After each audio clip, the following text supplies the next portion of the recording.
Sessão número 4 do Meu Tio Oscar começando agora, e hoje a gente vai conversar sobre o filme Adivinhe Quem Vem Pra Jantar, de 1967. Confesso que achei muito curioso que o trailer do filme Adivinhe Quem Vem Pra Jantar, que a gente vai analisar agora, traga claramente a inscrição Uma História de Amor do Nosso Tempo. Realmente, aquele final de década de 60, especialmente o ano de 1967, que a gente está estudando aqui ao longo desses vídeos, nos mostram que várias questões estavam postas em jogo, questões sociais e questões políticas, mas a questão racial foi algo muito forte desse ano de 1967. A gente tem, por exemplo, o filme O Incerto Amanhã, protagonizado inclusive pelo Michael Caine e que toca nessas questões, além de um outro filme também protagonizado pelo Sidney Poitier, muito conhecido no mundo inteiro, chamado Ao Mestre com Carinho, onde ele faz o papel de um professor. Ou seja, o próprio Sidney Poitier virou uma espécie de porta-voz das questões raciais dentro do sistema de Hollywood. Ele passou a ser o ator que mais se engajou em filmes desse gênero no ano de 1967. And you want my opinion? I don't care to see a member of my own race getting above himself. Dessa vez, a abordagem em questão do relacionamento interracial. Você traz para aquele final da década de 60 uma analogia à história de Romeu e Julieta, só que dessa vez a gente não está falando de famílias que brigam entre si, de famílias rivais. A gente está falando de um contexto mais amplo, social, e que não via com bons olhos esse casamento interracial entre brancos e negros. Dad, there's one or two problems, you see. Então é muito interessante você ver essa questão sendo trazida à tona, porque por mais que os personagens desse filme tenham suas posições pessoais, eles sempre levam em conta também o contexto social daquele país naquele momento. Então isso é algo que deixa mais marcante ainda o debate em torno daquelas duas famílias que estão se conhecendo naquele momento. Mom, this is John. Dr. Prentice, I'm so pleased to meet you. I'm pleased to meet you, Mrs. Drayton. A escolha tanto dos personagens quanto dos atores para interpretar esses personagens, eu acho de uma felicidade imensa, A gente tem, de um lado, a família dos Drayton, que é essa família rica, bem-sucedida, dona de posses, onde o patriarca, vivido pelo Spencer Tracy, ganha a vida sendo editor de um conceituado periódico da Califórnia. Tem ao seu lado a sua esposa, interpretada brilhantemente pela Katharine Hepburn, e a sua filha, que justamente conhece esse jovem negro em um evento, e os dois se apaixonam. Everything about Dr. Prentice is interesting. Sidney Poitier faz o papel desse jovem negro, que é um brilhante médico que se apaixona pela filha dos Drayton e precisa ir pedir permissão aos pais dela para os dois se casarem. A ideia é que os dois fiquem juntos para poderem viajar para uma conferência que o médico tinha marcado na Europa, poucos dias depois do confrontamento. What the hell is going on here? Então, uma premissa interessante desse filme é que ele coloca uma questão dentro da cabeça desse personagem patriarca sobre a qual ele tem que refletir rapidamente. Ele tem ali muito pouco tempo para dizer o que ele acha sobre tudo aquilo. E isso é muito interessante porque no momento de transformação social a qual a sociedade americana estava sujeita naquele momento, essa velocidade na resposta e o tipo de resposta que ia ser dada por aquele patriarca iria refletir muito das suas próprias convicções. And we flew back to San Francisco to see if you or Mrs. Drayton would have any objections if we got married. Diferentemente do filme anterior que a gente já analisou, Adivinhe Quem Vem Pra Jantar não é um filme de situações, e sim de diálogos e de muita reflexão, principalmente pessoal. Praticamente todo o filme se passa dentro da mansão dos Drayton, são pouquíssimas as sequências que saem desse eixo, e os personagens estão constantemente conversando entre si, fazendo ligações, desenvolvendo o tecido social que torna eles próximos um do outro.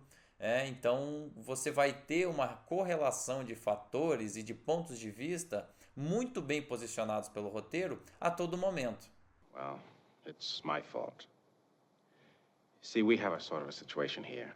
Não existe maniqueísmo, que eu acho que é uma coisa muito interessante, existe muita reflexão, os diálogos são muito bem construídos, de forma que você não sabe qual vai ser a decisão final até o último momento.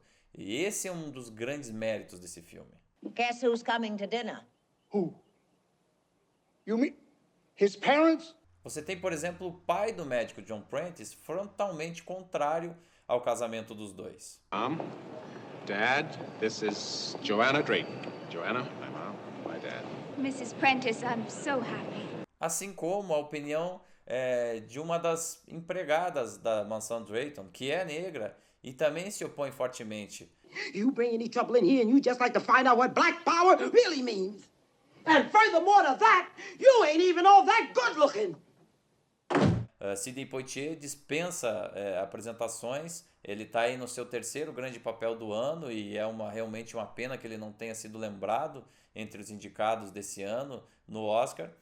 Mas além disso a gente tem Katharine Hepburn, uma verdadeira deusa do cinema, uma das atrizes mais importantes da história de Hollywood. Ela fica ali fazendo a ponte entre as opiniões do marido e a vontade da filha, sempre se preocupando com o bem-estar dela, numa relação muito afetuosa entre mãe e filha. Mom, how long did it take you to fall in love with Dad? Oh, well, nothing like so long as 20 minutes. Fica aqui também o registro em cima da interpretação esplendorosa do ator Spencer Tracy, que infelizmente faleceu somente 10 dias após a conclusão das filmagens desse filme. Durante as filmagens, inclusive, sem o conhecimento do estúdio, a equipe reservava um turno reduzido de trabalho ao ator, já vendo que a rotina bastante pesada de gravações estava trazendo aí um cansaço excessivo a ele.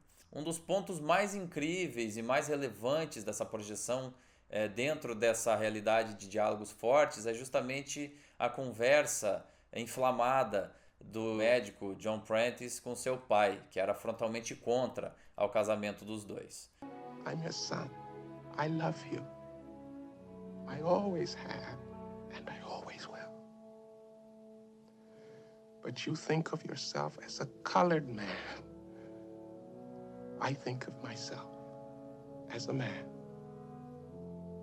Esse diálogo, para mim, ele é muito representativo e é um dos mais importantes do filme, porque ele justamente confronta a questão pessoal da relação familiar do nosso protagonista negro com a questão que está sendo discutida de forma mais ampla no filme, que é a questão racial. Então, quer dizer, no local onde o personagem John Prentice deveria encontrar conforto, ele na verdade encontra resistência. E é nessa resistência que ele profere uma das frases mais símbolo e mais importantes, não só do filme, como daquela época. Sem dúvida, esse é um trabalho bastante progressista, né? Em um ano onde as tensões sociais e raciais nos Estados Unidos estavam talvez num dos pontos mais altos em muitas décadas, esse foi um filme muito relevante e muito necessário à sua maneira, assim como também No Calor da Noite, que a gente já analisou anteriormente. O filme, o diretor Stanley Kramer, ele opta por uma decupagem um pouco mais clássica, muito ao estilo de No Calor da Noite. O filme recebeu 10 indicações, foi o filme mais indicado daquele ano e foi um dos campeões de bilheteria também do ano, se tornou extremamente popular. As minhas observações, as minhas ressalvas em relação a esse filme ficam em relação à caracterização que é feita da família negra. Por mais que seja um filme progressista, que trate de assuntos muito relevantes do ponto de vista social, mas você vê a família negra representada quase que de forma secundária. Quer dizer, o pai do médico John Prentice,